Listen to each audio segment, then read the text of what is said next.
Why are you crying?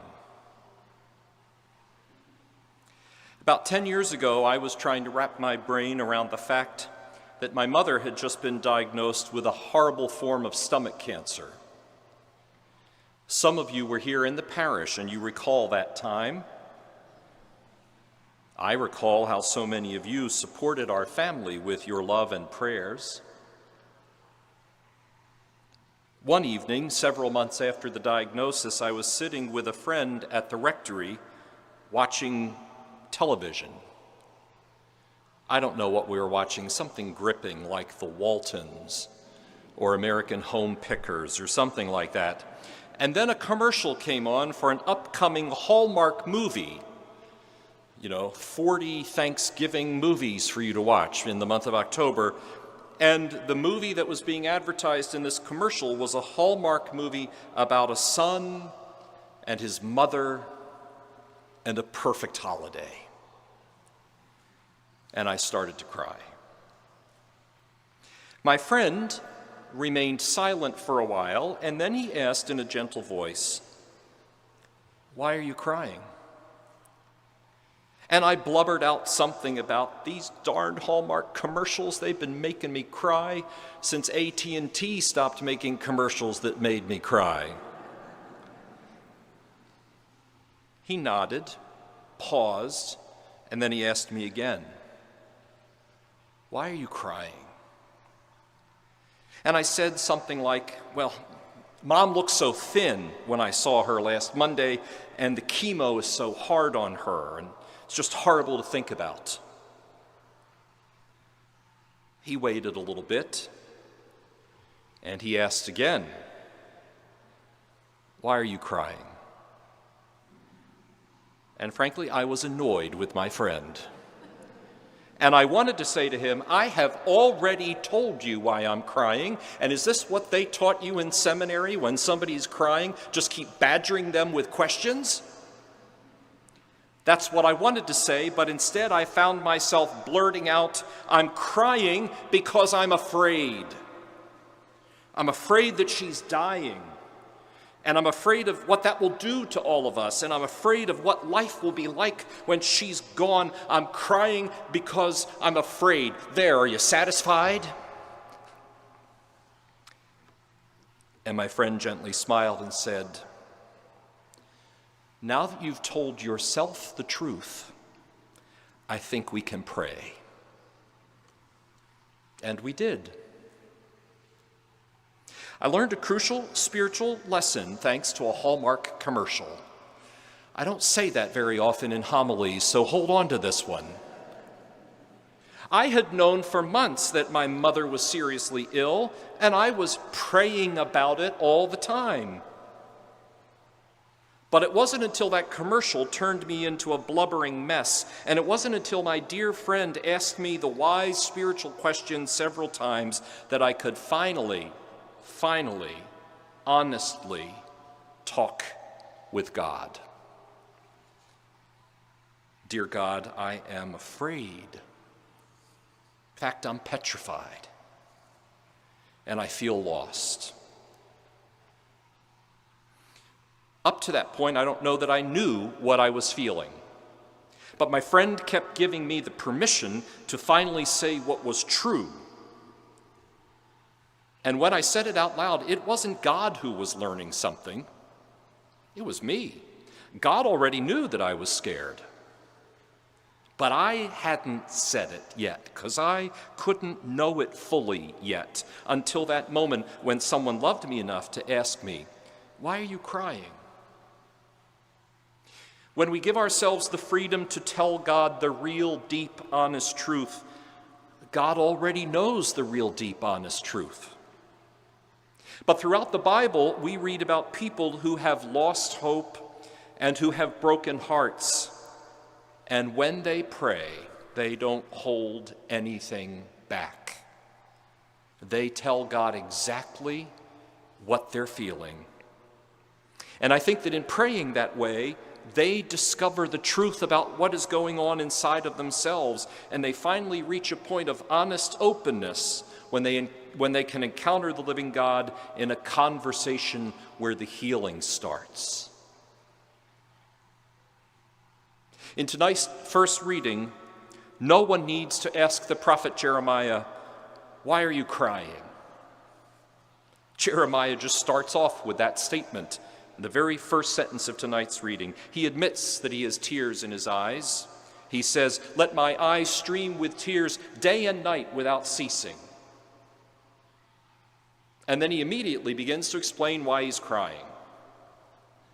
He's crying, now listen to this, he's crying because his nation is a mess and his people are suffering. A destructive tragedy has befallen his country, and as he walks around, he sees death and the threat of death everywhere. Over here, there are the bodies of those who have died. Over there are the hungry people who, for whatever reason, can't find food. The people who used to be faithful to God are now faithless. The political leaders are a disaster. Everybody's praying for healing, but all they get in return is more reason to feel afraid. Thank goodness this never happens anymore, right? Sounds familiar. No, ancient Israel was not dealing with a pandemic.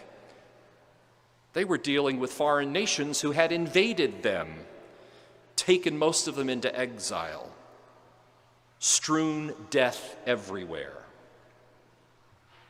So in the Psalms and the prophets, the people of Israel repeatedly approach God with brutal honesty.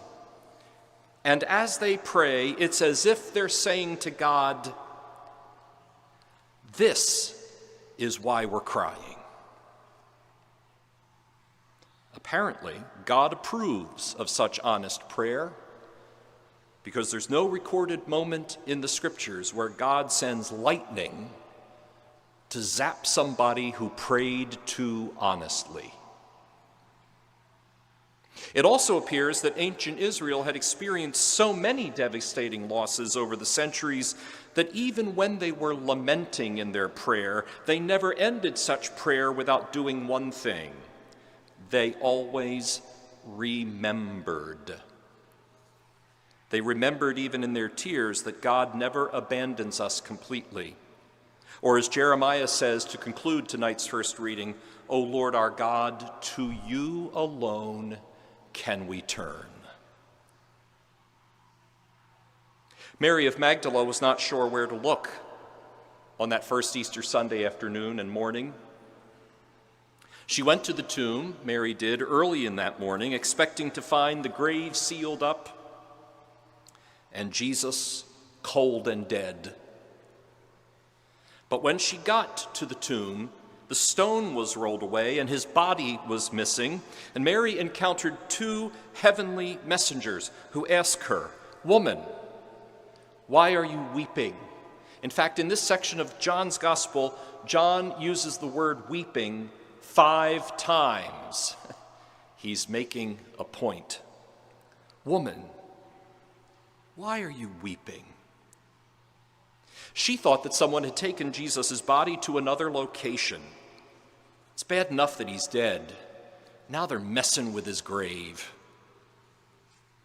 She turned around, and the risen Lord Jesus asks her again, "Woman, why are you weeping?" She explains her confusion and sadness, and she remains confused until he says her name. Some commentators, usually scholarly ordained men, have asked the question, why was it that Mary Magdalene could not recognize the risen Lord Jesus when he stood right in front of her on that first Easter Sunday? There's also almost a note of blame in the question. Why couldn't she see it was him? Then, having asked the question, they offer numerous scholarly, detailed, complex answers, none of which are satisfying. But one of my seminary professors, I should say this, one of my smartest seminary professors, Sister Elizabeth Johnson, said it best. Why can't Mary see that it's Jesus? Because it's tough to see clearly when you got tears in your eyes. Why can't she see that it's Jesus? Because it's tough to see clearly when you have tears in your eyes. Since COVID came, many of us have had tears in our eyes. We've had tears in our eyes because loved ones have died. People have died and we couldn't have funerals for them. People have died who would have had 500 people at their funeral, and there were 5 at the graveside, and that's all that happened. People doing their best. Funerals are hard enough to begin with. Now we had to do funerals with social distancing rules. We've had tears in our eyes because loved ones went to the hospital for a variety of health issues, and no one from the family could go in and sit by their bed. What's worse than going to St. Mary's Hospital? Having to stay there, isolated. Why have we been crying? Because isolation is horrible, and loneliness can be devastating. Why have we been crying? Because senior citizens had to sit in their rooms at St. Mary's Woods and every other nursing home and assisted living facility for months on end. They couldn't see their children or touch their grandchildren. Why have we been crying? Because families couldn't get together for a year and a half. Because teenagers are experiencing horrible mental health impacts from spending an entire year staring at a computer screen in their bedroom, calling it school. Why have we been crying? Because some people lost jobs, others lost businesses, people went hungry. We've been crying because people on both ends of the political divide tried to use a pandemic for political gain. Why am I crying? I stood here Easter Sunday last year, a year ago, Easter Sunday morning, and looked at an empty church on Easter Sunday. It's one of the most frightening things I've ever seen. Why am I crying? It's because I'm afraid. I'm afraid that we will allow fear and distrust to keep us from healing our wounded civic and church communities. Why am I crying? Because I'm afraid that hundreds of families who used to sit in these pews will just never come back. Yes, Lord, your friend Michael is still afraid. And it's hard to see you when I've got tears in my eyes. But then I listen again to John's Gospel, how Jesus simply says Mary's name. And even though she was still crying, she understood the risen Lord is right here. And even with her tear-blurred vision, she could begin to see him again. Over the past 16 months, even with my tear-blurred vision, I have seen Jesus at work, and I've seen Jesus at work primarily in people like you. People like you who were putting into practice what St. Paul said in tonight's second reading.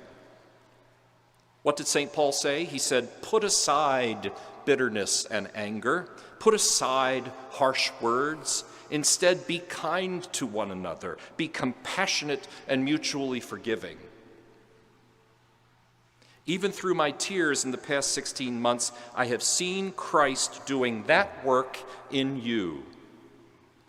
Because you've put the gospel into practice, even while you had to wear a mask. You put the gospel into practice in the way that you've loved your families and your neighbors and even your enemies, in the way that you've generously donated so that the parish could support people whom you will never meet. In your eagerness to stay connected to the gospel, this teary-eyed priest has caught a glimpse of Christ in you. So we are here tonight in our church because there's been a lot to cry about in the last year.